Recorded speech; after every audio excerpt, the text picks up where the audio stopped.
আসসালামু আলাইকুম ওয়া রাহমাতুল্লাহি ওয়া বারাকাতুহু। সবাই কেমন আছেন? আশা করি সবাই ভালো আছেন, সুস্থ আছেন।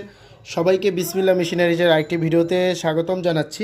আপনারা দেখতে পাচ্ছেন এই মেশিনগুলো দ্বারা কিন্তু এলইডি লাইটের হোল্ডার লক করা হয় এই মেশিনগুলোর সাহায্যে, এবং তার পাশাপাশি কিন্তু এই মেশিনগুলো দিয়ে আপনারা চাইলে কিন্তু যেই জুসের প্যাকেট হয় বা কাপ সিলিং বলা হয়, সেই কাপ সিলিংগুলো কিন্তু আপনারা করতে পারবেন হিটের মাধ্যমে। এবং এই মেশিনটিতে কিন্তু হিটারের একটি কন্ট্রোলারের ব্যবস্থা করা হবে এবং রং করা হবে মেশিনগুলো। আমাদের এগুলো কারখানা থেকে যেভাবে তৈরি হয়ে এসেছে আমরা সেইভাবেই ভিডিও করে আপলোড করেছি। তো আপনারা কিন্তু এগুলোর মধ্যে ক্যাপ সিলিং করতে পারবেন, মানে হিটের সাহায্যে সিলিং করা হবে এই মেশিনটির সাহায্যে। এবং এই মেশিনগুলো দিয়ে কিন্তু লাইটের হিটসিং পাঞ্চিং করা হয়। তো এইগুলোকে প্রেশার মেশিন বলা হয়। এই মেশিনগুলো বিভিন্ন কাজে ব্যবহার করা হয়। তো যাদের এই মেশিন প্রয়োজন তারা সরাসরি আমাদের স্ক্রিনে দেওয়া নাম্বারে কল করে এই মেশিনটির মূল্য এবং বিস্তারিত জেনে নিতে পারেন। তো ভালো থাকবেন, সুস্থ থাকবেন।